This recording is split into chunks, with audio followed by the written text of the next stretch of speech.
Ok. Bien, entonces procedo a dar la bienvenida a Jonathan Ulises Moreno Escalante, quien es pasante de la licenciatura en Historia, si no estoy mal, Jonathan, por el Instituto de Investigaciones José María Luis Mora de México. Él, pues, de acuerdo a su currículum, se ha dedicado, entre otras cosas, a cuestiones relacionadas con los sistemas de seguridad electrónica, principalmente en empresas privadas. Eso llama un poco la atención de parte de Jonathan, ese giro que dio hacia la historia. De todas formas, lo celebro por tener un colega más. Y el día de hoy él nos presenta la ponencia titulada las reformas borbónicas en materia de caminos, el Camino Real a Toluca como caso de estudio. Es un tema bastante interesante para quienes nos dedicamos al estudio de las comunicaciones, un servidor en el caso del correo. Y los caminos fueron indispensables para el desarrollo en general de todo lo relativo al comercio y a los propios asuntos de gobierno en la Nueva España. Entonces, Jonathan nos va a platicar de este caso en específico que fue el Camino Real de Toluca. Sin más preámbulo, Jonathan, te cedo la palabra. Muchas gracias. Y te comento que tienes 40 minutos para tu exposición y posteriormente daremos paso a a la sesión de preguntas y comentarios. Claro que sí. Bien, muchas gracias a quienes leyeron el texto, a quienes están aquí, a quienes organizan el seminario. Les agradezco mucho permitir mi participación. Me gustaría contarles, bueno, primero que llegué a este tema. Este texto que les mandé forma parte de una investigación más amplia, es sobre la importancia del Camino Real a finales del siglo XVIII y los intereses que intervinieron en su reconstrucción en ese mismo periodo. Este capítulo en concreto, el texto que les mandé, es el tercer capítulo de mi tesis. Los primeros dos capítulos están enfocados en la descripción, en la importancia del camino que tenía para la Ciudad de México. Y bueno, ya en este tercer capítulo estamos tratando el tema de los intereses que se veían involucrados en su reconstrucción, ¿no? Em, Me gustaría decir que, bueno, mi interés de participar en este seminario surge de una pregunta muy en concreto que me hizo uno de mis lectores, el doctor Ernest Sánchez, quien me comentaba precisamente que no todos los cambios que se dan en el siglo XVIII forman parte o deben de ser considerados dentro de este concepto de las reformas borbónicas. Así que en uno de mis seminarios me pidió que ahondara más en el tema para deducir si era cierto que esto formaba parte o que simplemente eran cambios administrativos como los que se dan en otras épocas, pero que no formaban parte de lo que hoy consideramos o hoy está englobado como reforma borbónica. Por eso es que la primera parte del texto del texto que les envié tiene que ver con el pensamiento o con el proyecto de caminería que había en la península. Y bueno, mejor vamos a esto, ¿no? ¿Cómo está dividida la exposición? En este caso, bueno, primero vamos a ver lo que son los intereses de la corona española en materia de caminos durante el siglo XVIII. Luego vamos a ver cuál es la importancia o cuál era la importancia del Camino Real a Toluca en ese periodo. Y finalmente vamos a ver los intereses locales y cómo estos se imbrican con los de la colonia, se entretejen y es como finalmente se logran aterrizar, por decirlo de alguna forma, estos proyectos que les mencioné en el texto en la primera parte. Y bien, aquí algo se movió el orden de las diapositivas, pero bueno. Vamos a ver que primero, como vimos en mi texto, la corona tiene, en cuanto llegan los Borbones, es más, desde antes de que los Borbones lleguen al trono español, hay una serie de cambios que se tratan de hacer en el imperio para lograr reactivar la economía que tenía el Imperio Español desde bueno, desde el siglo XVII, que traía un periodo de crisis económicas constantes, de conflictos que eran resultado de los conflictos militares que el imperio sostenía tanto en Europa como en algunas partes de aquí de América y de Asia.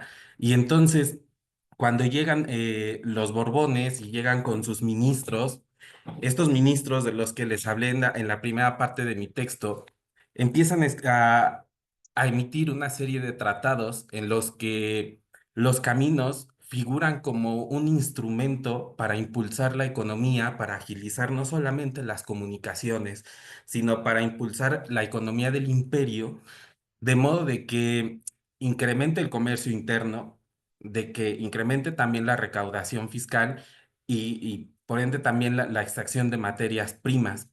Lo que los ministros plantean de un inicio es transformar la relación comercial que mantenía la metrópoli con sus colonias o con sus posesiones en América. La idea era transformar a los reinos americanos en mercados de las manufacturas peninsulares, y para esto lo que se necesitaba o lo que se consideraba conveniente era agilizar las comunicaciones de forma que las manufacturas que se producían en este lado en el continente americano, transitaran fácilmente hacia los puertos para ser embarcadas posteriormente hacia la península, donde se habrían de elaborar las manufacturas por la industria que pretendían impulsar los ministros, los monarcas en este caso en la península. Para esta cuestión era muy importante que los caminos estuvieran en buenas condiciones. De eso dependía la circulación, perdón, y también digamos, la circulación de las mercancías terminaba por afectar finalmente el precio de estas mercancías, lo que le restaba competitividad frente a otras que llegaban desde otros lugares o las que también se fabricaban en estos territorios, ¿no?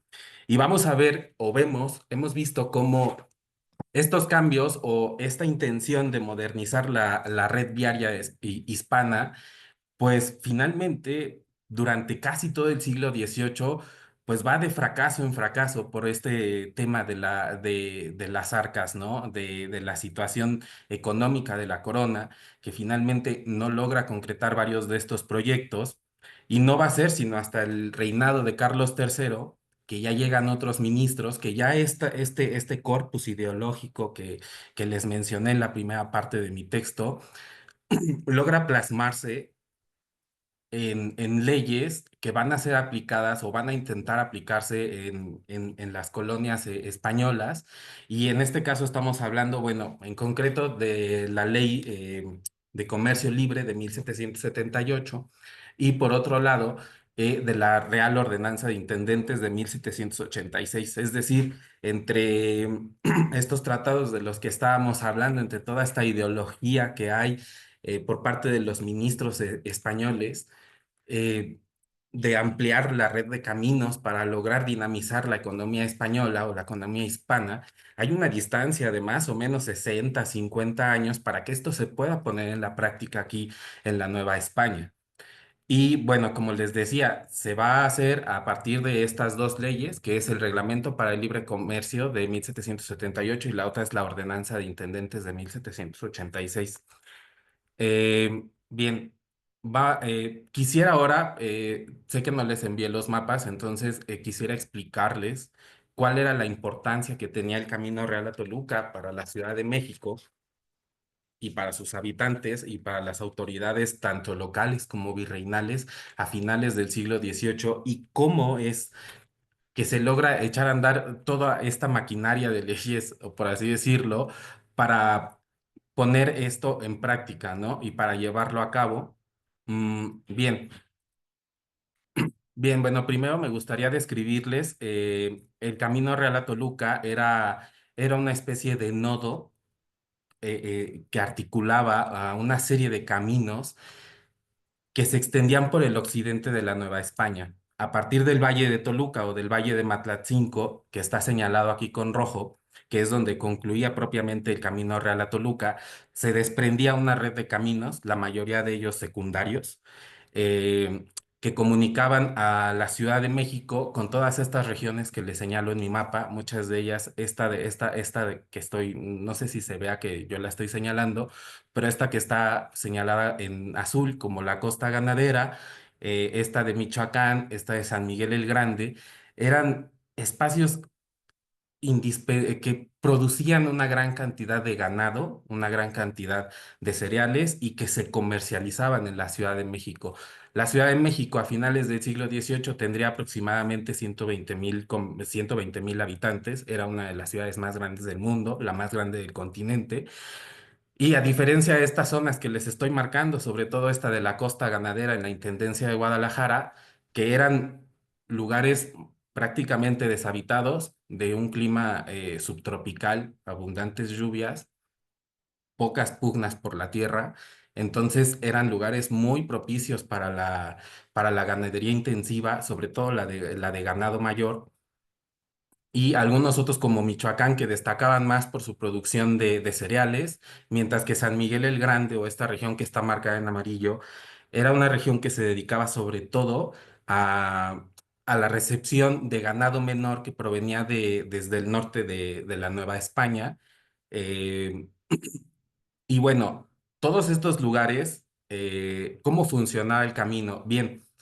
En la temporada de saca o de extracción de ganados, eh, que era más o menos como en septiembre, octubre, todos estos productores que se encontraban establecidos en estas regiones enviaban a su ganado por su propio pie y recorriendo estos caminos que la mayoría de ellos eran caminos, como ya les dije, secundarios.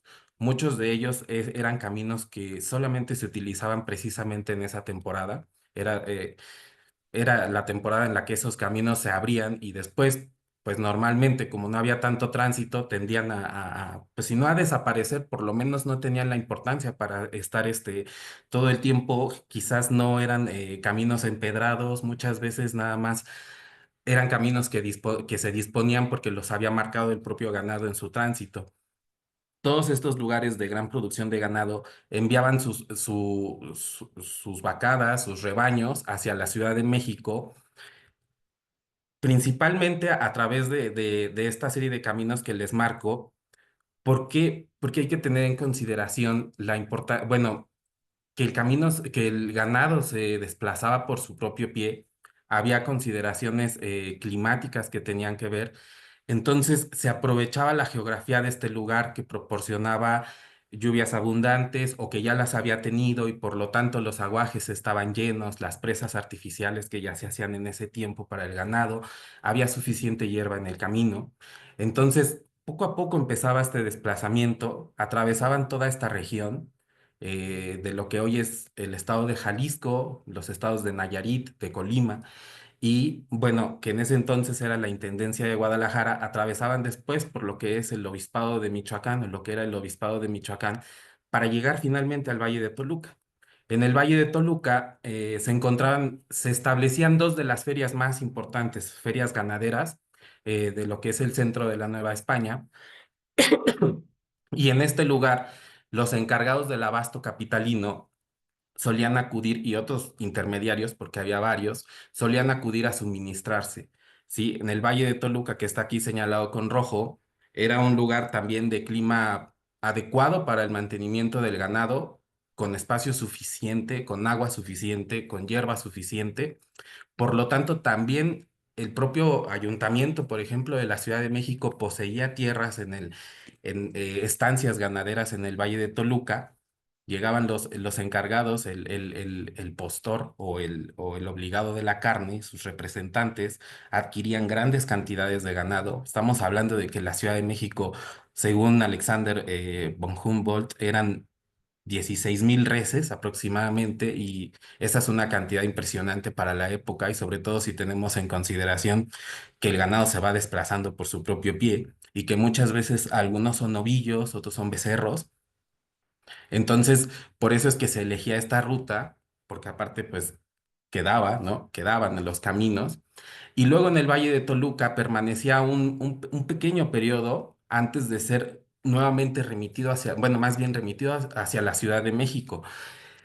Aquí hay que decir algo, ¿no? La Ciudad de México y sus alrededores estaban generalmente ocupados los alrededores de la Ciudad de México estaban ocupados en tierras de cultivo de maíz, de trigo y de otros vegetales. por lo que era poco el espacio disponible para potreros. Entonces, ante una demanda muy alta de ganado y esta necesidad de un ganado constante, lo que requería, lo que demandaba es que el camino estuviera en buenas condiciones para que el ganado pudiera bajar paulatinamente, pero de forma constante, ¿sí? Para que las reses llegaran a los pequeños potreros que había en los alrededores de la Ciudad de México y luego de ahí fueran nuevamente enviadas hacia el matadero, bueno, y al rastro, ¿no? Y luego para hacia las carnicerías o las tablas que había en la Ciudad de México. Entonces era muy importante la comunicación entre la Ciudad de México y el occidente de la Nueva España. Aparte del ganado y del cereal, maíz, trigo, había otros productos de importancia. Al sur del Valle de Toluca se encuentra localizada una de las provincias mineras más importantes del centro de la Nueva España, que es la provincia de La Plata, que si bien no es la provincia de, o sea, no son las minas que estaban en ese tiempo en Guanajuato o en Zacatecas, pues tenía cierta importancia, cierta relevancia económica. Enviaban productos, demandaban productos. Estos poblados o estas ciudades como Guadalajara, como Valladolid, eran grandes demandantes de productos que se enviaban desde la Ciudad de México. Entonces era importante que la comunicación entre estas dos regiones fuera rápida. Como vimos, bueno, pues también para el pensamiento ilustrado, la ágil comunicación tiene que ver con efectos administrativos. Si bien vemos cómo tienen estos pensadores ilustrados una idea económica para impulsar los caminos, finalmente son cuestiones militares las que las que los llevan a ponerlas en práctica. Y bueno, les decía yo que iba bajando el ganado paulatinamente. Aquí les voy a mostrar el Valle de Toluca. Aquí llegaba, aquí hacía un periodo de recuperación, de agostadero, donde el ganado volvía a recuperar el peso que había perdido durante el traslado, el cual duraba más o menos 1 o 2 meses. Y luego ya iba bajando hacia la Ciudad de México, donde pues se le sacrificaba, ¿no? Aquí tenemos los caminos que había en ese momento hacia Toluca, eran dos. El de rojo es la ruta de la que yo les hablo, que es el Camino Real a Toluca, y el otro que pasa por Remedios es un camino secundario que también se suele utilizar, pasa por otros poblados también de importancia como Ixtlahuaca y también llega hacia la villa de Toluca, pero bueno, en este proyecto se decide reconstruir la ruta del Camino Real a Toluca porque ya está parcialmente reparada en el sentido de que ya hay una salida por lo menos hacia el pueblo de Tacubaya que ya está pavimentada, entonces se decide tomar esa ruta como la alternativa para reconstruirla. Bien, veíamos entonces cómo en la península tienen toda esta ideología de impulsar la economía a través de estos caminos para revitalizar las arcas del imperio y que el imperio pudiera defenderse de sus enemigos, pudiera hacerles frente. Pero vamos a ver que los intereses locales son muy distintos, ¿no? Eh, para los locales, tanto las élites como las autoridades están más relacionados con el comercio interno, pero sobre todo con incrementar la línea de abasto, ¿no? Capitalino. Esto es porque también las élites de aquí están demasiado involucradas en el comercio de cereales y de ganado. Vamos a ver o vimos cómo es que son los comerciantes de la Ciudad de México quienes son los principales propietarios de todos los ranchos y haciendas que están alrededor. Y por eso es que ellos logran pues también controlar o ejercer un monopolio sobre los precios a los que se vende el maíz, a los que se vende el trigo. Y entonces vamos a ver un choque de intereses, porque por una parte está quien pretende abrir la Ciudad de México hacia otros productores con la idea de que la competencia termine provocando mejores precios, pero también para evitar la especulación que era algo muy usual en ese entonces, era una forma de incrementar el precio de los granos, era me lo guardo en mis trojes y hacemos que no hay. Y bueno, obviamente va a incrementar el precio de esto, de estos cereales, y precisamente las autoridades locales tienen todo un plan para pues para arrebatar ese monopolio, para por lo menos debilitarlo, permitiéndole a otros productores que entren fácilmente a la Ciudad de México. ¿Qué pasa? Que es muy caro trasladar el trigo, por ejemplo, desde el Bajío hasta la Ciudad de México, porque el camino real a Toluca se encontraba, por ejemplo, en algunos tramos desde mediados del siglo XVIII incluso obstruido, ¿no? Era un camino que estaba en malas condiciones y esto afectaba los precios y porque como hemos visto en uno de estos mapas, se podían tomar otros caminos, pero eso provocaba mayores rodeos y por lo tanto que las mercancías incrementaran su valor, ¿no? Esos son los intereses locales. Y entonces, ahora lo que les decía, em, vamos a ver cómo la Real Ordenanza de Indentes de 1786 es aplicada en materia de caminos. Vamos a ver cómo es que el rey, según Conde de Revillagigedo, eh, dada la importancia del Camino Real a Toluca, es uno de los proyectos en los que más invierte trabajo, junto con estos funcionarios que lo acompañan. Uno de ellos es el intendente Bernardo Bonavia. Y esto es, bueno, lo que les quería comentar es esta parte en la que vemos cómo se ponen en práctica ya todas estas leyes, cómo se van superando los obstáculos que implica cumplirlas muy adecuado al pensamiento ilustrado, un poco más punitivo, y por eso también hay tantas protestas, si bien no se dan por el camino en sí o por la construcción del camino. eh, ah, eh, sí provoca que corporaciones como el ayuntamiento, como el consulado, en claro enfrentamiento con el virrey por la aplicación, primero con el consulado por el reglamento para el comercio libre.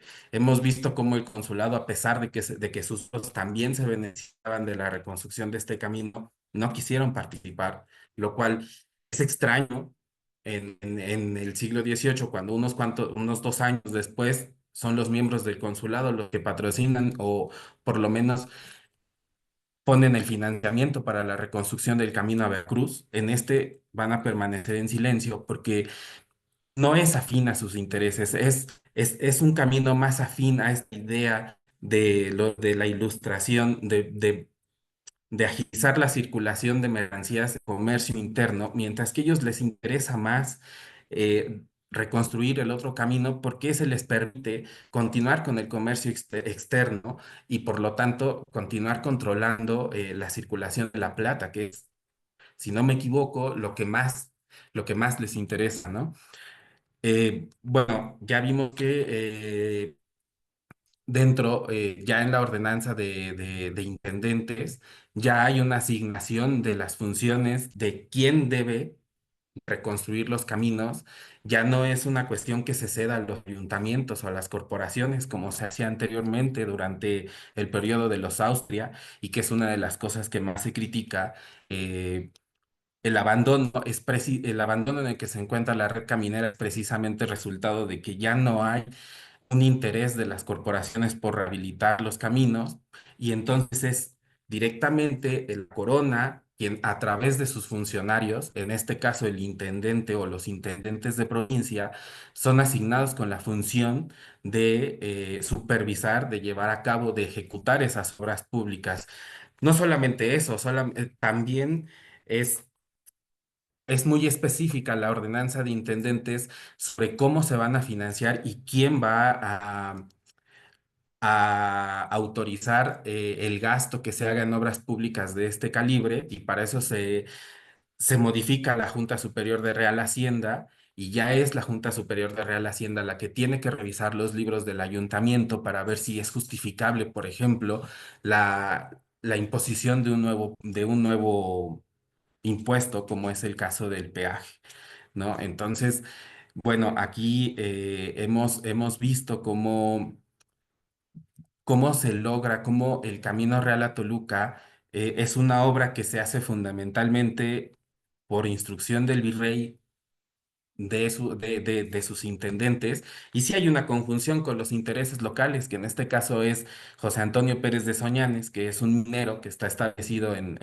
que tiene un real de minas o explota un real de minas en Tepatitlán, y quien finalmente otorga el financiamiento después de un largo viacrucis, porque el camino se trata de reconstruir desde 1762 por las autoridades locales. Luego estas ya no intervienen porque ya ven invadidas lo que antes eran pues, sus áreas en las que, digamos, que se desempeñaba. Antes normalmente es que durante el periodo de los Austria, la reconstrucción de un camino como este hubiera quedado a cargo del ayuntamiento, seguramente con fondos prestados por el consulado, quien fungía como, como institución crediticia, y muchas veces a cargo del ayuntamiento, ¿no? Entonces, eso ya no pasa aquí. Hemos rastreado fuentes, no hay por lo menos en toda la ejecución del camino, o al menos hasta que se pone en marcha, no hay intervención más que del virrey, los intendentes, o bueno, el intendente y autoridades virreinales, ¿no? No se involucra el ayuntamiento, no se involucra tampoco el consulado. Quizá esta es la distinción que se logra durante el periodo de los Borbones. No digo que vaya a ser así siempre, el camino a Veracruz después se vuelve a hacer, por así decirlo, a la antigua. Presta el ayuntamiento, presta, perdón, el consulado, y son ellos quienes contratan a los ingenieros, quienes dirigen, por así decirlo, la obra, y en ese caso, que ya es otro virrey, me parece que es Branciforte, el virrey hace lo tradicional, que es promover su construcción, pero no dirigirla, ¿no? Y por eso es que hay todo un revuelo del ayuntamiento contra el virrey, porque el virrey en este caso, hablemos ya no solamente del camino, sino de las obras públicas, es quien interviene directamente las arcas municipales, quien autoriza qué obras públicas se hacen en la Ciudad de México, quien implementa toda una serie de cambios que también están descritos en mi capítulo, aunque no es la materia principal del estudio de esta tesis, ¿no? Y bueno, bien, creo que eso es todo por mi parte. No sé si tienen alguna pregunta. Bueno, pues adelante. Ok, Jonathan, muchas gracias por tu intervención. Evidentemente queda claro cuál es la importancia de un camino más allá del mismo como una obra material, ¿no? Sino todo lo que implica desde una perspectiva política y económica. Como sabemos, los caminos son tan antiguos como la propia humanidad y son algo universal. Y, y también estos llegan a ser no solamente testimonio de lo que nos acaba de comentar nuestro ponente, sino también de la ingeniería y la tecnología de la época, los usos que se le daban al mismo, etcétera. Entonces, vamos a dar paso a las preguntas y los comentarios que tengan para nuestro ponente. Para ello, la dinámica será levantar la mano, ya sea em, así como el doctor Iván, ¿no? A través de la imagen, o utilizando la función de levantar mano que tiene la plataforma. Entonces, empiezo dándole la palabra al doctor Iván y posteriormente al doctor Jorge Laris. Hola, hola. Bueno, pues buenas tardes otra vez a todos. Jonathan, ante todo, comentarte que me gustó mucho tu trabajo, lo leí, obviamente, y quiero comentar que de los aproximadamente 100 participaciones que hemos tenido, o un poco más en el seminario, a lo largo desde su origen, en los coloquios, etcétera, que hemos organizado, el tema de los caminos no se había tratado. Y que eso es lo más interesante del trabajo, como a final de cuentas hay temas que dentro de este periodo aportan o dan evidentemente mucha luz con respecto a pues este periodo, ¿no? Que es tan interesante y tan complejo, ¿no? De todas maneras, le quedan dudas que obviamente son básico para lo que es la retroalimentación que tenemos en el taller, ¿no? A mí me llamaron la atención algunas cosas. Te voy a plantear, yo creo que dos o tres cositas, ¿no? Que me gustaría, bueno, puedes apuntar y cuando se cierre el ciclo ya nos respondes a todos, ¿no? Pero, por ejemplo, a mí me llamó mucho la atención que ahorita ya abundaste en la exposición sobre el aspecto de los métodos de financiamiento, porque hablabas, por ejemplo, de que esto hubiera sido en el periodo de los Austrias algo que hubiese recaído fundamentalmente en las corporaciones o en los ayuntamientos, ¿no es cierto? Y lógicamente con especificaciones muy limitadas, me imagino, ¿no? O sea, de aquí hasta allá, ¿no es cierto?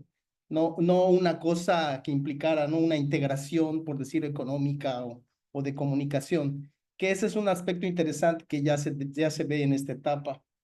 Y lo otro es cómo tú mismo señalas, no recuerdo el nombre del funcionario, lo apunté pero no lo encuentro, que inclusive le da opciones o le dice al virrey las opciones por las cuales iban a financiar. Y esto ya habla de un conocimiento, obviamente de una acumulación de conocimiento de financiamiento entre pues, un debate que es muy contemporáneo, ¿no? Entre lo público y lo privado, ¿verdad?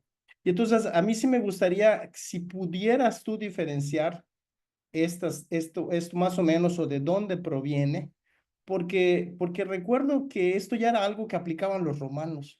Fíjate, cuando hacían sus caminos, ya aplicaban esto de que de pronto podían contratar a particulares para que hicieran con una tecnología específicamente, eso sí era vigilado, tendrían cómo tendrían que hacerlo, ¿verdad? Bueno, hacerlo o bien hacerlo con privados, ¿no?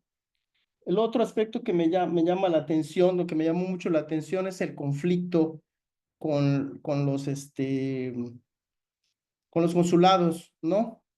Y si dentro de lo que fue tu tesis o lo que está haciendo tu tesis, tú ya percibes en un momento dado estos aspectos de eh, se puede decir como de esta autonomía, esta fuerza criolla dentro de lo que es el consulado, ¿no? Con respecto a, porque la virulencia, a mí lo que me va a decir la virulencia con que enfrentaron al virrey, ¿no? Es que es muy interesante, ¿no? O sea, digamos que uno había leído conflictos, ¿verdad? A ese nivel entre funcionarios y burócratas, pero a mí se me hizo muy revelador estos datos que tú das de la virulencia con la que le corresponden al virrey. Y sobre todo un virrey que representa, digamos que toda una estrategia también de la propia corona española, ¿no? Y lo otro que también me gustaría que precisaras, ¿no? Porque allá sí tengo como dudas, ¿no? Estoy de acuerdo con lo que te dice el profesor, lo que te dijo el profesor. Es decir, a ver, no, esto viene antes o forma parte de una preocupación más amplia del Estado, en este caso de la corona. Pero tú mismo dices al final de que a final de cuentas se aplicó la ordenanza, ¿no? Y de que sí había una concepción muy clara de que los caminos implicaban modernización, por llamarle alguna palabra, no, llamarle de alguna forma, ¿no? O sea, implicaba mejorar en todo caso, y mejorar económica, mejorar fiscalmente, mejorar, etcétera, etcétera, ¿no? Entonces, que tú pudieras hacer una evaluación, bueno, ¿dónde está entonces el aspecto, dónde empieza realmente a operar realmente esta filosofía ilustrada, ¿no? Porque lo que tú mismo muestras es que la ordenanza, y en este caso, dentro de la concepción de las reformas, pues sí se aplicó, ¿no? Esos serían los tres, ¿no? Tengo algunas otras, pero obviamente le doy la palabra a los compañeros. Gracias, doctor Iván. Le damos la palabra al doctor Laris. Adelante, Jorge, por favor. Pues agradezco mucho tu conferencia, me pareció muy interesante. Y pensando en lo que comentaba Iván, ¿no? Sobre los modos de construcción apoyándose en privados y así. Sí es interesante ver que muchas veces algunas formas de eh, producción, como no, de hacer obra pública que se consideran muy novedosas, en realidad tienen raíces muy antiguas, ¿no? Yo recuerdo mucho de la política que a veces se llama neoliberal, que decía que hay que hacer subastas de proyectos y ofrecerlas al mejor postor. Y bueno, eso por lo menos desde el siglo XVI yo he visto que la subasta de quién va a llevar el trajín de aquí a allá o de esto o lo que ellos está ya presente, ¿no? Qué tan transparentes fueran esas subastas, eso sí ya es otra duda. Em, Pero también, Jonathan, quería preguntarte sobre cómo logras la reconstrucción de, del camino y de las distintas cosas o sea, de las distintas etapas del camino, ¿no? Las actividades que se hacían acá, que se hacían allá. Por ejemplo, mencionaste a Humboldt. Me imagino que él tiene una descripción generalizada. O sea, ¿hay así informes más generales? ¿O es algo que se tiene que ir revisando, ahora sí que pegando distintas pistas que vas encontrando en los archivos? O sea, ¿cómo fue la reconstrucción de las etapas y procesos que hay en el camino? Gracias, doctor Jorge Laris. Para cerrar este primer bloque de preguntas, le cedo la palabra al doctor Ricardo Fernández. Adelante, Ricardo.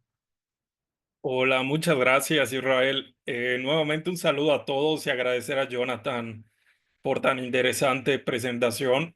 La verdad que luego de leer estas páginas y sobre todo escuchar la presentación, pues ahora sí que dan ganas de enterarse de más de tu proyecto de investigación, o sea, en este caso la tesis, pero que suele aterrizar, ¿no? En distintos espacios a nivel ponencia, artículos, etc. No, felicitarte por eso, desde luego. Es un tema que la verdad me interesa, me llama mucho la atención y veo desde luego el manejo de la bibliografía. Está presente Guillermina del Valle con sus estudios tanto generales desde el Consulado de México como más a nivel específico, por ejemplo, el Camino México-Veracruz, más el diálogo con Miño Grijalva, Enriqueta Quirós en todo lo concerniente a producción y abastecimiento. Eh, Mis preguntas tienen que ver más o menos con lo que se ha planteado y preguntarte, para ser más específico con esto, eh, quiénes intervenían y de qué manera lo hacían para la reconstrucción del camino, porque, o sea, me parece importante y de hecho en tu presentación están las pistas, ¿no? Pero así de que si podemos armar casi casi como un esquema pautado a nivel, digamos, esquemático, reitero, porque en el caso de la reconstrucción, otro estudio de caso, la reconstrucción del camino Mérida, Puerto de Cisal al norte, más otros proyectos locales, Mérida y el camino Izamal o el camino al partido de la Sierra, etc. Se pueden ver más o menos estas instancias y los escapes que tenían estas instancias.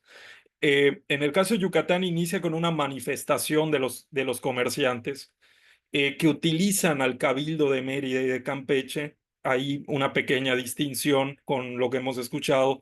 Utilizan como epicentro político e institucional, ¿no? Para que su voz, su representación llegue al intendente. El intendente convocaba a la Junta Provincial de Real Hacienda, se elaboraba un nuevo documento, se enviaba a la Ciudad de México en presencia del virrey y de la Junta Superior de Real Hacienda, se autorizaba una partida del Fondo de Propios y Arbitrios para la reconstrucción. Y aquí viene el amplio margen de informalidad propio también de la época, ¿no? Del monto que se autorizaba, en realidad ese monto era hasta cierto punto simbólico, a veces no llegaba ni a la mitad de lo que en la práctica realmente se necesitaba para la fuerza de trabajo, el capital, el suministro, ¿no? Que implicaba esta obra. Preguntarte si en el caso de Toluca, que es una arteria que, como tú lo has demostrado, incluso con un mapa muy sustancial, pues es una confluencia de distintas rutas de abastecimiento, de movilidad poblacional también. Y eso me lleva a la siguiente pregunta, Jonathan. Mencionaste el tema del movimiento de capitales y de moneda. ¿Tienes algunos detalles al respecto? Tiene que ver con lo financiero y ya te hicieron la pregunta y la observación por parte del doctor Iván Franco, ¿no? Tiene que ver el propio, digamos, financiamiento de la obra implica movimiento de capitales o de papeles, digamos, libranzas y libramientos para financiar la obra, pero también es una época en la que están cambiando las políticas de acuñación, se está envileciendo la moneda y hay muchos cambios en lo que, desde la Casa de Moneda de México en lo que se refiere a la calidad del circulante y el suministro, muchas veces solamente utópico, pero suministro hacia las provincias desde la única casa de moneda legalmente establecida en la época, la de la Ciudad de México. Esa sería una segunda pregunta. Y la tercera, fíjate que tiene que ver, aprovechando y ya voy rápido con esto, con algo que más o menos sugería Israel en su atinada intervención, digamos, en el marco de la moderación de la mesa, la parte de conocimientos, ingeniería y mano de obra, porque regresando al sureste, solamente había un ingeniero y un ayudante, digamos, allegado a este ingeniero en la década de los 90. No sé cuál era la situación en el Valle de Toluca o en la propia Ciudad de México, yo creo que había más posibilidades, pero esto también nos remite a una cuestión de técnicas, estrategias y casi planes que obviamente a la Real Hacienda interesaban en términos de cómo economizar la reconstrucción de esta obra, ¿no? Eso y ya ahora sí lo último, Jonathan, ante un tema tan interesante es estoy consciente de que hay una transición entre lo que dice, lo que hacía el consulado, ¿no? Para el fomento de caminos, hacia una institucionalidad en la cual las juntas de Real Hacienda y los intendentes jugaban un papel más pautado, digamos. Pero los comerciantes, mineros, prestanombres e intermediarios, me da la impresión de que aún así intervenían. Más o menos así lo has sugerido. Preguntarte en qué etapas del proceso intervenían, porque en el sureste sí que lo hacían, ¿no? Estaban detrás de esta legalidad de la ordenanza intendentes, pero ahí estaban. Felicitarte nuevamente, Jonathan. Una disculpa por extenderme y nada, devuelvo la palabra. Muchas gracias. Gracias, doctor Ricardo. Entonces, Jonathan, puedes tomar la palabra para responder los comentarios. Claro que sí. Bueno, pues me voy más o menos en el orden en el que me fueron preguntando. Algunas cosas, como dicen, tienen que ver, entonces a lo mejor las responderé de un solo paso, ¿no? Eh, bueno, lo primero que me decía el doctor Iván era sobre el funcionario que le sugiere a Revillagigedo, es Bernardo Bonavia, que es intendente de México, pero es intendente porque accede por vía nominal, es en realidad superintendente de Ejército y Hacienda, ¿no? Y eso lo coloca nominalmente como intendente de México, corregidor y presidente del ayuntamiento, y no me quiero imaginar la cantidad de trabajo que tenía ese señor. Yo he visto los documentos y está por todos lados. Y sí, entre lo del financiamiento, ¿no? Si fuera público o privado, ¿qué es esto de hacerlo por asiento o por administración? Y que también lo decía este Jorge, ¿no? ¿Cómo es que ya esas cosas que a lo mejor ahora nos parecen muy modernas, muy contemporáneas, pero las licitaciones están ahí? O sea, ya existe esta idea de convocar a una licitación que lo que pasa con el Camino Real a Toluca es que nadie acude, ¿no? Nadie se postula, y por eso es que ahí habría que ver si es por eso que el gobierno o que Revillagigedo asume directamente la dirección de la obra. Me decían, me hacían el comentario que quizá fue como una forma en la que se desahogó este conflicto que tenía con el consulado de mercaderes, que era como su principal opositor, ¿no? Por este tema del reglamento de libre comercio. El consulado de mercaderes primero, cuando llega a Revillagigedo, le cumple todas sus peticiones, que son sobre todo, tienen que ver con el financiamiento para las obras públicas dentro de la Ciudad de México, pero ya para cuando se lleva a cabo la reconstrucción del Camino Real a Toluca, ya hay un enfrentamiento claro entre la corporación y el virrey, ¿no? Eh, Sí, lo que decía yo también es que si bien hay un interés, o sea, si es una reforma borbónica, yo sí la consideraría una reforma borbónica porque sí está mencionado dentro de los tratados, dentro de las leyes, o sea, como un instrumento, eh, pues sí, principal para desarrollar la economía del imperio. Y bueno, lo que estamos viendo ya después es su aplicación, ¿no? Su ejecución, su puesta en marcha. Y, pero no se logra nada más porque la corona quiere, se logra porque las élites locales, en este caso Soñanes, que es minero, que también es comerciante, pero no es un gran comerciante, no pertenece a esta facción más poderosa del consulado que estaba involucrada en el cultivo del trigo y del maíz en los alrededores de la ciudad y que estaba también involucrada en la comercialización de estos productos que se elaboraban en el sur de lo que es el virreinato, que es Veracruz, esta parte con incluso Oaxaca, Guatemala, llega hasta allá, que se dedican mucho a los tintes y que por eso a ellos lo que les interesa o lo que tiene en mente el consulado y la élite que lo dirige es reconstruir el camino a Veracruz por la vía de Orizaba, porque articula esa parte de comercio y los articula con el exterior. Y pues por el otro lado, el camino real a Toluca pues en realidad no era como, voy a decirlo de una forma, no era el gran negociazo que implica el exportar estos productos hacia la metrópoli. Entonces, quizá es por eso que lo que yo comentaba alguna vez con mi directora de tesis es como si lo hace Soñanes el préstamo, pero lo hace a título personal y no es la corporación la que está poniendo el dinero, ¿no? Me preguntaba Jorge qué tan transparentes eran las subastas. Bueno, pues en teoría en esas subastas se vendían, o sea, se le adjudicaban al mejor postor, ¿no?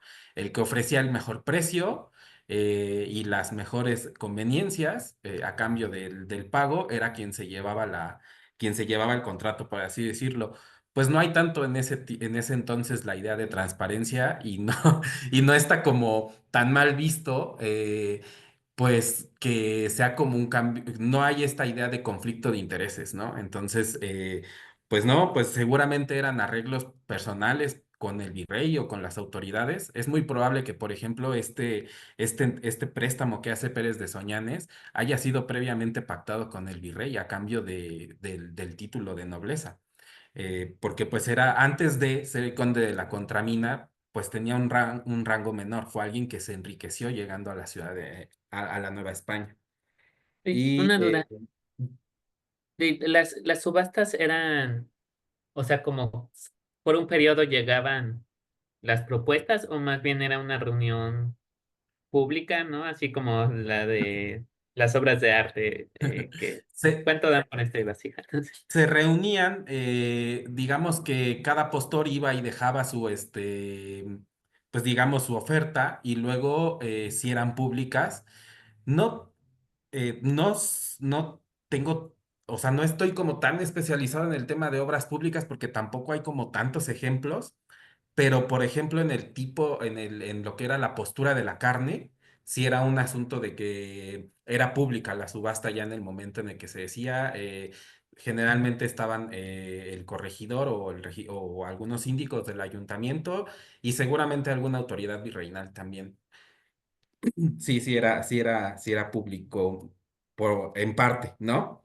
Y bueno, me preguntaba, Ricardo me preguntaba quiénes intervenían y cómo lo hacían en la reconstrucción de los caminos y supongo que me pregunta un poco más por el periodo de los Austria, ¿no?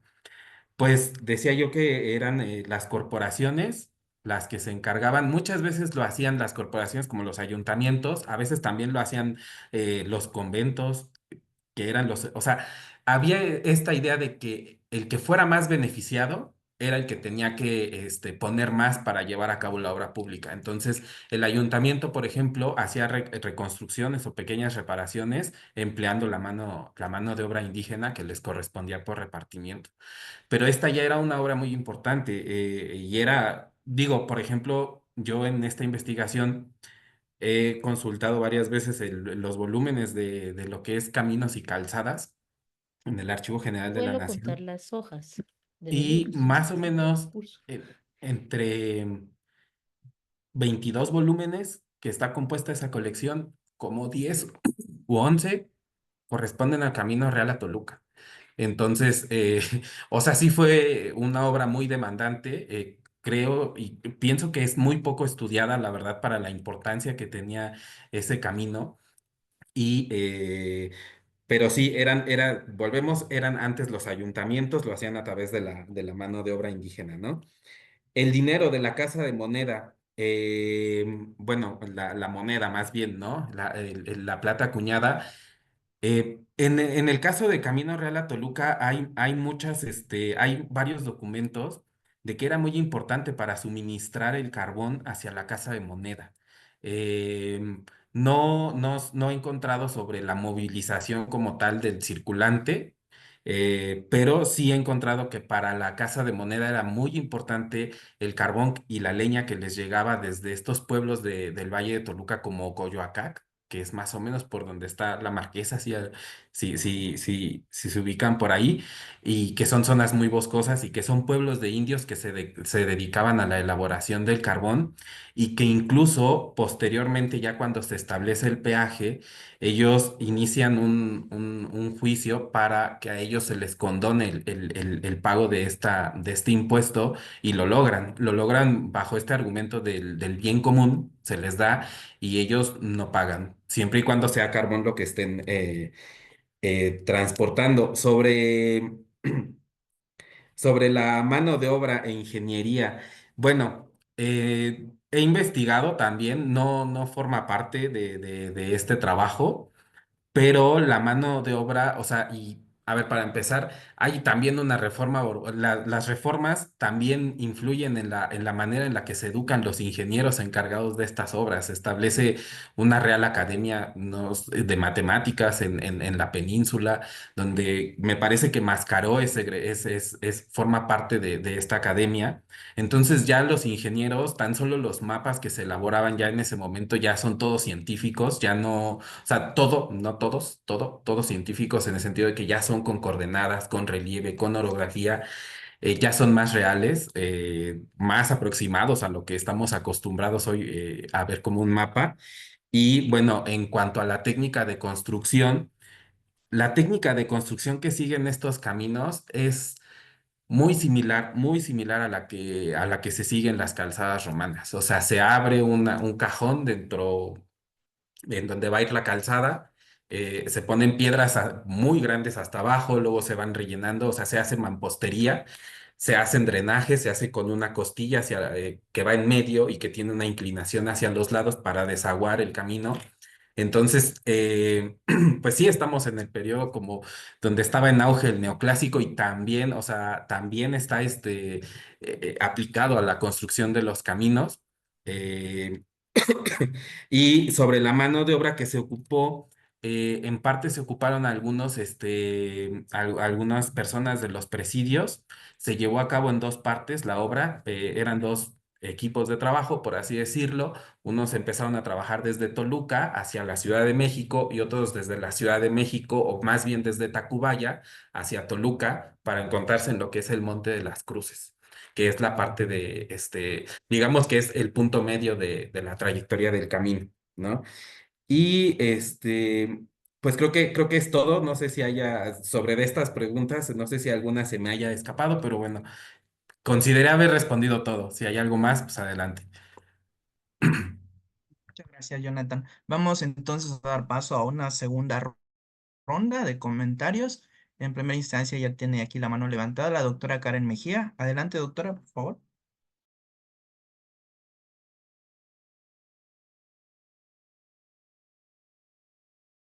Hola, buenas tardes a todos. Pues Jonathan, gracias por la oportunidad de leer este trabajo. La verdad, y tiene varios, pues, rutas por donde creo que puedes continuar y aunque mencionas que es solamente un capítulo de tu tesis, pues creo que ahondar más en estas cuestiones de cómo se ejecutó la obra te podría dar para una obra más amplia. Mis preguntas son dos en específico. Primero, hablas de los actores locales, pero yo me quedé preguntando sobre los actores locales, no de la Ciudad de México, sino de Toluca, y qué tanto también influyeron en promover pues la construcción del camino. Sí, también entiendo que el tamaño de comerciantes de Toluca pues no es el mismo tamaño de comerciantes de la Ciudad de México en cuanto a transacciones y a dinero que manejaban, pero me parece que también estas diputaciones locales de comerciantes que no solamente funcionan en Toluca, sino en otras ciudades de Nueva España, pudieron de alguna manera impulsar este tipo de obras. Y mi segunda pregunta, y que va relacionada con lo que te preguntaba el doctor Ricardo sobre la mano de obra, es qué tanto intervenían los pueblos de alrededor del camino, en específico del Valle de Toluca. Porque creo que también ahí podría ser otra vía por la que podrías continuar el estudio. Yo recuerdo que en Archivo de Notarías llegué a encontrar alguna vez un documento donde hablaba de cómo varios pueblos se congregaban con cierto número de indios para poder construir el camino.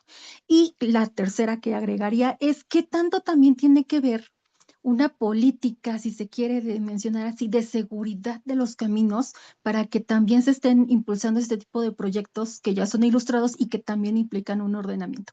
Muchas gracias y felicidades por tu trabajo. Gracias, doctora Karen. Bueno, mientras alguien más se anima a participar, me voy a dar la palabra a mí mismo. Sí, sí, doctor Iván, por favor, nada más un comentario breve para Jonathan y le cedo la palabra y así cerramos esta segunda ronda. Sí, comentabas que es una parte de tu tesis. No sé si tú conoces el trabajo de Clara Elena Suárez Argüello, que se llama La construcción del Camino de México a Toluca, porque como no lo he visitado en el texto, supongo que en algún otro apartado de la tesis lo tienes. Y ahí sí viene mucho más específico lo que te comentaba el doctor Ricardo, ¿no? De esta cuestión de la mano de obra en la construcción que lo detalla un poquito más. Solo era eso, doctor Iván, adelante. Son igual unas reflexiones que me salieron obviamente a partir de todo lo que has comentado.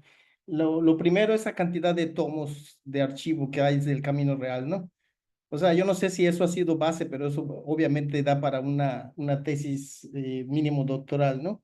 Luego, lo otro, ¿cuándo quedó, o si es que quedó el Camino Real de Toluca listo, limpio, renovado? ¿En qué momento? Porque dices, bueno, Soñane sí invierte, taca, taca, taca, o sea, da, más que invertir, da el dinero, ¿no?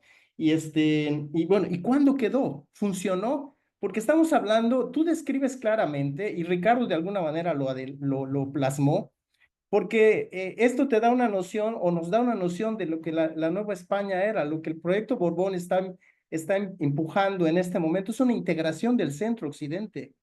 O sea, y tú claramente describes, Occidente funcionaba, ¿verdad? Pero llegaba a México y los del consulado dice, solo están mirando para exportar, ¿verdad? O para atraer, ¿no? Entonces, allá hay como una división dentro de la propia Nueva España, pero si miramos la periferia, como muy bien describe él, o sea, Yucatán, pues aquí era otra cosa, ¿eh? O sea, literalmente, creo que estábamos hasta atrás de los romanos, ¿no? Más o menos, ¿no? Entonces, pero es como un proyecto de integración y es muy interesante el conflicto que genera precisamente este proyecto, actualización, de modernización, etcétera. ¿Cómo lo ves tú?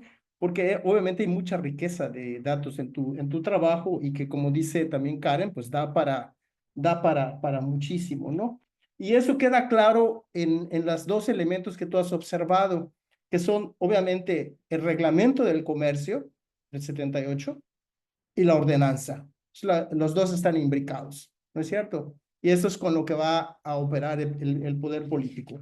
Entonces, me parece que esto es algo que pudiera ser un buen elemento para que reflexiones con respecto a lo que tienes, ¿no? Gracias, doctor Iván. Tenemos un comentario más, vamos a dar espacio ya que pues mi intervención fue nada más muy breve, de Amaranta Castillo. No sé si deseas tomar la palabra, Amaranta, para comentar lo que nos pones en el chat. Sí, nada más que la cámara no me funciona, pero sí No me te preocupes. escucha. Sí, Sí, adelante. Ok, primero que nada me pareció excelente la exposición. Yo tengo algunos, bueno, yo soy doctora en antropología, social, pero hice un poco de trabajo etnohistórico para el trabajo que hice en Chiconcuac de Juárez. Entonces y he estado trabajando cuestiones de mercados acá en la Huasteca. Eh, con respecto al camino, tengo algunas preguntas. ¿Tiene conocimiento si a partir de su reparación hubo un impulso oficial de los mercados regionales?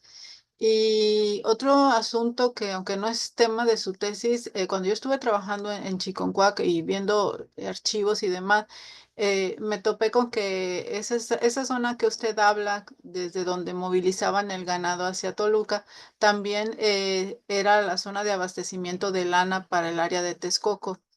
¿Usted sabe en cuanto a las empresas cómo operaban y quiénes trabajaban en ellas? Esas es fundamentalmente mis preguntas. Gracias. Gracias, Amaranta. Entonces cerramos este segundo bloque y Jonathan, puedes tomar la palabra para responder. Claro, voy a empezar por lo de Amaranta.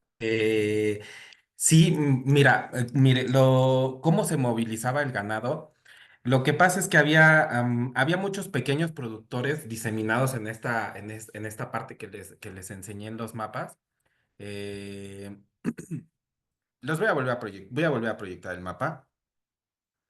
Y entonces operaban con intermediarios, normalmente quienes les enviaban quienes compraban el ganado eran los grandes comerciantes. También eran ellos. ¿Cómo operaban? Los comerciantes tenían representantes en estas partes. Voy de nuevo al mapa. Ajá, en estos pequeños poblados que en ese entonces sí eran lugares muy recónditos, muy lejanos. Entonces, ellos tenían representantes que compraban pequeñas, digamos, pequeños rebaños, pequeñas vacadas, compraban 10, 15, las reunían y luego las traían hasta acá. Al mando venían lo que era pues vaqueros, caporales, mayordomos, em, y lo hacían así, o sea, los comerciantes lo que hacían era, no pagaban normalmente con circulante, sino que lo hacían con otras mercancías que ellos enviaban desde Ciudad de México hasta estos lugares. Y entonces normalmente quienes criaban en pequeñas cantidades el ganado, pues eran también indígenas. Y bueno, era un intercambio de mercancías, ¿no? Ganar por herramientas, por telas, por todas las mercaderías que desde la Ciudad de México llegaban hasta estas regiones, ¿no? Y muchas de las cuales, bueno, pues venían de Asia, otras de Europa y otras de otras partes de la Nueva España, ¿no? Eh, así es como lo hacían. Y bueno, claro, también hay grandes ganaderos, hay familias muy importantes que se dedican a la ganadería en la Intendencia de Guadalajara, que antes era el reino de la Nueva Galicia y que es una región muy importante en el tema de la ganadería, de demasiada tradición. Y bueno, muchas veces también esos grandes ganaderos se dedicaban a comprar al menudeo a otros productores, ¿no? Y ellos eran normalmente quienes tenían lazos, ya fuera de parentesco, fuera de amistad, con quien en la Ciudad de México había sido elegido, o bueno, había sido designado como el postor de la carne. Y entonces así era como se lograba establecer esta comunicación, ¿no? Digamos, entre dos puntos como tan distantes, ¿no? Eh, Sí, creo que sí hay, lo que me decía el doctor Iván, sí hay un proyecto de integración territorial. Si bien no es no son tan explícitos los tratadistas españoles, o sea, sí hay un proyecto de integración territorial que lo que se quiere es administrar mejor para cobrar mejor los impuestos y comunicarse mejor para defender más fácil los territorios, ¿no? Y claro, en un escenario de guerra que, por ejemplo, se llegaron a vivir durante el periodo de 1779-83, más o menos unos años antes, que hay un conflicto militar contra la Gran Bretaña. Se nota que hay un gran problema para abatir, a las milicias que están establecidas en Veracruz, y se dan cuenta que es un problema poder sostener la defensa, porque al final pues los ejércitos demandan comida y demandan la paga, ¿no? Entonces, si no tienes unos caminos que sean capaces de soportar todo ese transporte, bueno, pues evidentemente vas a fallar en la defensa de tu territorio, ¿no? Entonces, sí hay por ese lado, yo sí considero que hay un proyecto de integración en las reformas borbónicas. ¿Cuándo quedó? Quedó en 1795, son más o menos 2 años de construcción. No queda completo en ese momento, pero sí queda completa la mayor parte como para ya justificar el cobro del peaje.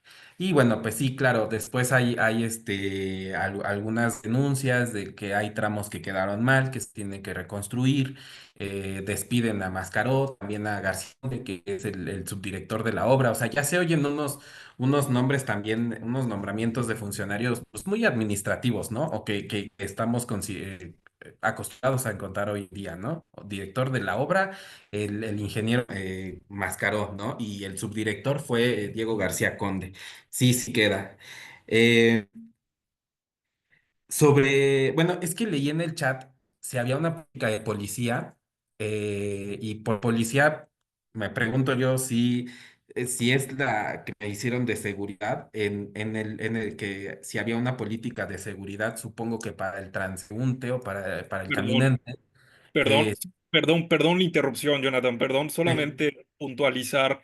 Lo que pasa es que me sumo, para corregir esto último, me sumo a lo que atinadamente preguntaba la doctora Karen Mejía, a quien aprovecho saludar. No, me parece que la última parte de su intervención se refería a que la información de caminos en la ordenanza de intendentes no solamente aparece en la causa de Hacienda, sino que también aparece referido en la causa de policía. Había una cosmovisión en torno a un orden social derivado de este fomento de Ujú. camino. Y nada más me sumo para conocer tu opinión al respecto. Perdón la interrupción. Sí, no, no te preocupes, Ricardo. Sí, sí hay una política de policía que tiene que ver con el buen gobierno de la ciudad y un buen gobierno y un orden que se va a lograr, como, bueno, pues garantizándole el abasto, ¿no? Hay toda una, como dices, una cosmovisión en la que los caminos figuran todavía en este esquema en el que se veía al imperio como un cuerpo, en el que la cabeza era el monarca, en este sentido figurado, los caminos eran representados como las arterias, ¿no? Por donde circulaba todo. Entonces, era muy importante que una ciudad tuviera sus rutas de abastecimiento, pero también sus rutas de evacuación, porque pues las ciudades también generan desechos y todo eso sí está imbricado en este tema y sí se toma en consideración y bueno, es una de las causas principales. Creo que de hecho la policía podría parecer como el, como el causus principal de la reconstrucción de este camino que tiene que ver con el abastecimiento de la capital. Desde luego que hay toda una serie de intereses económicos detrás de ello, porque eso era muy buen negocio. Pero sí, es importante la causa de policía, ¿no? ¿Qué tanto intervienen los pueblos de los alrededores de Toluca en la reconstrucción? Hay aquí una cuestión, que son lugares que sí están poblados, pero el interés figura principalmente desde la Ciudad de México. O sea, hay testimonios de hacendados en el Valle de Toluca que deciden no donar porque pues tienen otros caminos para llegar hacia la Ciudad de México y porque finalmente no tienen un interés genuino porque ellos venden ganado, venden maíz, venden trigo, pero lo venden en Toluca. Lo venden en el Tianguis de Toluca o en las ferias del Cerrillo y de Huapango, o se lo venden directamente al ayuntamiento de la ciudad o a quienes están encargados de suministrar al Pósito y a la Alhóndiga, y el transporte ya no queda como una de sus responsabilidades. Creo yo que es por eso que ellos no participan y porque finalmente, a pesar de que les piden un donativo en el cual pues casi no intervienen tanto, no aportan tanto, es porque pues finalmente les iban a cobrar de todas maneras el peaje, ¿no?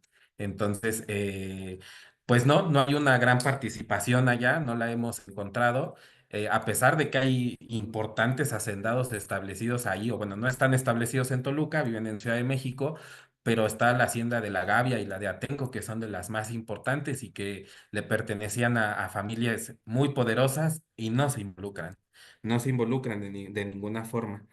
Y me preguntaba Karen cómo se ejecutó la obra. Ay, perdón, Karen, ¿podrías repetir esa pregunta otra vez? Porque fue la primera que me hicieron y ahorita ya perdí un poco el tono. Si me la pudieras repetir, por favor. Solamente noté que fue en 2 etapas, ¿no? Pero yo me refería a cuestiones más operativas en cuanto a cuánto número de trabajadores de cada pueblo. Voy a buscar mi documento y si lo encuentro de Sí, archivo notarial, te lo voy a mandar, porque me parece que, aunque no veamos la participación de las autoridades locales, como tú dices, que ellos, los comerciantes, al menos de este lado, no quisieron, me parece que finalmente, ya sea porque les pagaran o por repartimiento, la población de esta parte del valle sí participó. Y creo que eso podría dejar también constancia. Y claro, que me imagino que también era una cuestión lógica, ¿no? Pues si van a emplear a mano de obra, es lógico que se emplee a mano de obra que tengan ahí cercana y que no implique también un traslado de gente. sí. Sí, de hecho, entre una de las consideraciones que se tienen para repartir la ejecución de la obra en dos partes es precisamente el costo del traslado y también, por ejemplo, que la paga es más barata en Toluca. Eso lo vi en uno de los documentos que he consultado. Era más barato y me parece que es de Toluca donde se utilizan presidiarios. Y en la Ciudad de México, creo que en todos los casos son sí hay intervención de maestros de albañilería, de medias cucharas, toda esa cuestión de mano de obra. La mayor parte, si no me equivoco, es de Toluca, porque la mayor parte del camino está en el Valle de Toluca en ese momento, porque como les decía, entre la Ciudad de México y Toluca hasta Tacubaya ya estaba reconstruida la calzada, entonces se emplea más mano de obra de aquel lado. Sin embargo, bueno, como no es sí, como no, sería un tema muy amplio para meterlo a una tesis de licenciatura, por eso no lo investigué tan a fondo, pero sí, vaya, es un tema muy, muy interesante. Por ahí, entre mis notas bibliográficas, pues hay un artículo que tuve oportunidad de consultar que se hizo ahí en el Mora, que todavía sigue en prensa, donde precisamente ahí sí como que se enfocan más en esta cuestión ingenieril de cómo se hizo, literal, o sea, cómo se construyó, pero bueno, pues sí quedó un poco al margen porque no me daba abasto ya para en una licenciatura en una tesis de licenciatura meter esos temas. Pero bueno, pues sí, sí, es como te digo. Muchas gracias. Será para la de maestría. Será. Ok, bien. Entonces, ok. Entonces, muchas gracias, Jonathan, por las respuestas. En caso de haber alguna otra participación, alguien más que quiera comentar. Sí, doctor Iván. Muy rápido, Sí. muy rápido. Esto es una cuestión que no más si tienes elementos porque está muy interesante. Yo creo que todos hemos viajado por este país en auto o en carro, ¿no? En autobús. Y lo que nosotros sabemos es que vemos en los letreros caminos y puentes, ¿no? ¿Había alguna especificación con respecto a puentes en estos tramos, por ejemplo?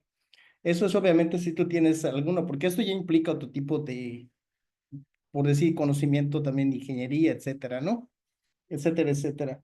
Y lo otro que me gustaría que abundaras, porque si lo tratas y lo desarrollas mucho en tu trabajo, me imagino que mucho más en este aspecto de la deuda, de que también los del consulado dicen, pues ya no damos porque hemos dado mucho, hemos apoyado, ¿no? Entonces que nos abundes un poquito más en estas dos cuestiones, porque también hay miles de cosas más. Yo recuerdo, por ejemplo, los trabajos de Peter Bakewell para el norte de Zacatecas y de todo lo que también implicaba, ¿no? La cantidad de ganado, ¿no? Tanto mayor como menor, ¿no? Pero eso ya será para otra discusión. Esos dos primeros, por favor. Gracias, doctor Iván. ¿Alguien más que desee tomar la palabra para comentar o preguntarle a nuestro ponente?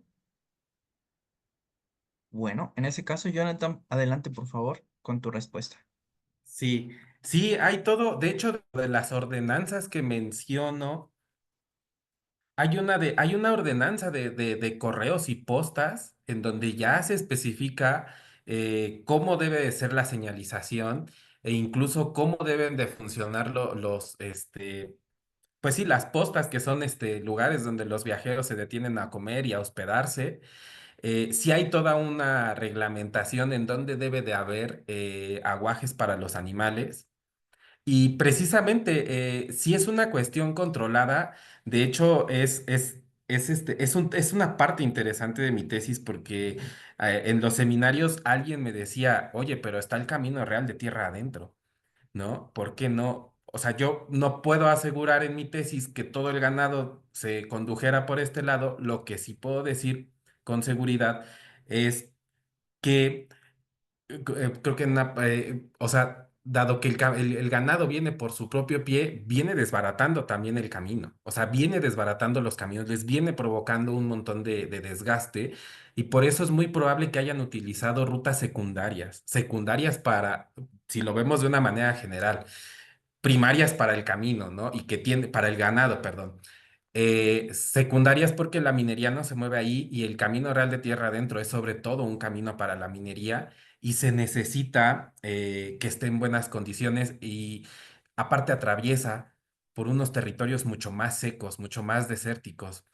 Y había veces que los rebaños podían llegar a ser de mil cabezas. Entonces, imagínate para poder darles de comer y darles de beber, pues tenías que hacerlo con lo que encontrabas en las orillas de los caminos, ¿no? No era de otra forma, no había el territorio que atraviesa el camino real de tierra adentro en esta parte de Zacatecas, de Guanajuato, pues es muy inhóspito, incluso en Querétaro, ¿no?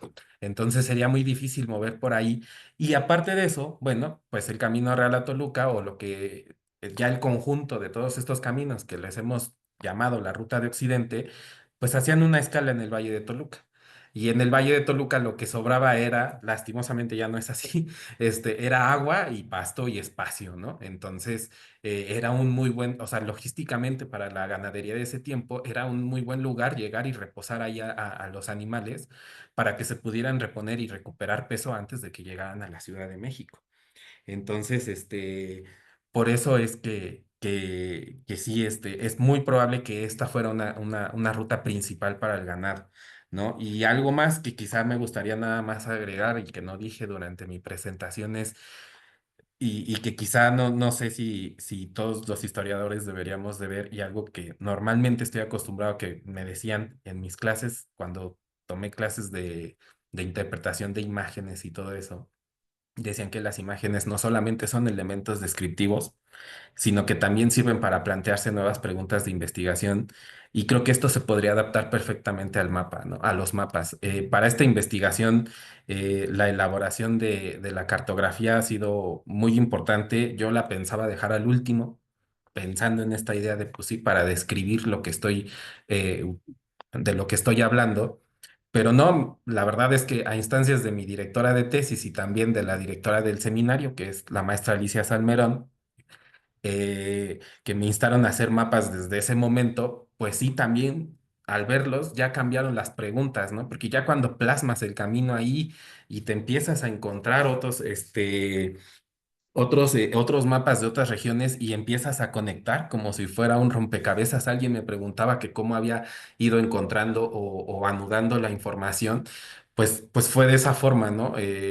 Algunas cosas se encontraron por casualidad en el Archivo General de la Nación, ahí buscando entre las muchas imágenes que tiene esa prisión de archivos. Y y pues así fue, ¿no? O sea, ya cuando puse el camino en el mapa y cuando ya vi todo con lo demás que conectaba, me di cuenta que es un eje articulador, ¿no? O sea, no nada más es la importancia de llegar hacia el Valle de Toluca, sino todo lo que de ahí se desprende, toda la maraña de caminos que anudan en el Valle de Toluca y que son tan importantes para la Ciudad de México. Y bueno, otra cosa, ¿no? El camino no se hace para promover, digamos, para incentivar una actividad comercial, en este caso, sino se hace porque ya existe una actividad comercial, una relación comercial muy fuerte entre la Ciudad de México y el Valle de Toluca, desde el siglo XVI. O sea, desde que llegan los españoles, ahí se empiezan a establecer las primeras empresas ganaderas de la Nueva España, se empiezan a establecer ahí en el Valle de Toluca. Entonces, es muy importante, la articulación ya existe, el tránsito de pasajeros y de mercancías ya existe, y entonces lo que se hace es facilitar que eso se dé con la reconstrucción de estas rutas. Es todo. Ok, de acuerdo, muchas gracias, Jonathan, primero que nada, por compartir con nosotros tu trabajo.